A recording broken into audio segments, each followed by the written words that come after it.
വിശുദ്ധ ലൂക്ക എഴുതിയ സുവിശേഷം അധ്യായം 6 വാക്യങ്ങൾ 6 മുതൽ 11 വരെ. സാബത്തിൽ രോഗശാന്തി. മറ്റൊരു സാബത്തിൽ അവൻ ഒരു സിനഗോഗിൽ പ്രവേശിച്ച് പഠിപ്പിക്കുകയായിരുന്നു. അവിടെ വലത്തുകൈ സൂക്ഷിച്ച ഒരുവനുണ്ടായിരുന്നു. നിയമജ്ഞരും ഫരിസേയരും യേശുവിൽ കുറ്റം ആരോപിക്കാൻ പഴുതു നോക്കി സാബത്തിൽ അവൻ രോഗശാന്തി നൽകുമോ എന്ന് ശ്രദ്ധിച്ചുകൊണ്ടിരുന്നു. അവൻ അവരുടെ വിചാരങ്ങൾ മനസ്സിലാക്കിയിട്ട് കൈ ശോഷിച്ചവനോട് പറഞ്ഞു, എഴുന്നേറ്റ് നടുവിൽ വന്നു നിൽക്കുക. അവൻ എഴുന്നേറ്റ് നിന്നു. യേശു അവരോട് പറഞ്ഞു, ഞാൻ നിങ്ങളോട് ചോദിക്കുന്നു, സാബത്തിൽ നന്മ ചെയ്യുന്നതോ തിന്മ ചെയ്യുന്നതോ, ജീവനെ രക്ഷിക്കുന്നതോ നശിപ്പിക്കുന്നതോ ഏതാണ് അനുവദനീയം? അവിടെ കൂടിയിരുന്ന എല്ലാവരുടെയും നേരെ നോക്കിക്കൊണ്ട് അവൻ ആ മനുഷ്യനോട് പറഞ്ഞു, കൈ നീട്ടുക. അവൻ കൈ നീട്ടി, അത് സുഖപ്പെട്ടു.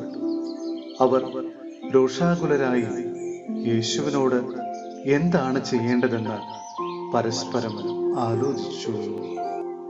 സഹോദരരെ, വിശുദ്ധ പൗലോസ്ലീഹ റോമായിലെ സഭയ്ക്ക് എഴുതിയ ലേഖനം അധ്യായം 15 വാക്യങ്ങൾ 1 മുതൽ 6 വരെ. സഹോദരരെ പ്രീതിപ്പെടുത്തുക. ഫലമുള്ളവരായ നാം ദുർബലരുടെ പോരായ്മകൾ സഹിക്കുകയാണ് വേണ്ടത്, നമ്മെ തന്നെ പ്രീതിപ്പെടുത്തുകയല്ല. നാം ഓരോരുത്തരും അയൽക്കാരന്റെ നന്മയെ ഉദ്ദേശിച്ച് അവന്റെ ഉത്കർഷത്തിനായി അവനെ പ്രീതിപ്പെടുത്തണം. എന്തെന്നാൽ ക്രിസ്തുവും തന്നെ പ്രീതിപ്പെടുത്തിയില്ല.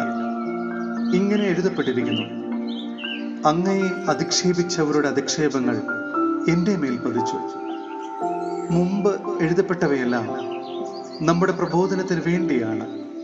സ്ഥൈര്യത്താലും വിശുദ്ധ ലിഖിതങ്ങളിൽ നിന്ന് ലഭിക്കുന്ന സമാശ്വാസത്താലും നമുക്ക് പ്രത്യാശ ഉളവാക്കാൻ വേണ്ടി സ്ഥൈര്യവും സമാശ്വാസവും നൽകുന്ന ദൈവം പരസ്പര ഐക്യത്തിൽ യേശു ക്രിസ്തുവിനോട് ചേർന്ന് ജീവിക്കാൻ നിങ്ങളെ അനുഗ്രഹിക്കട്ടെ.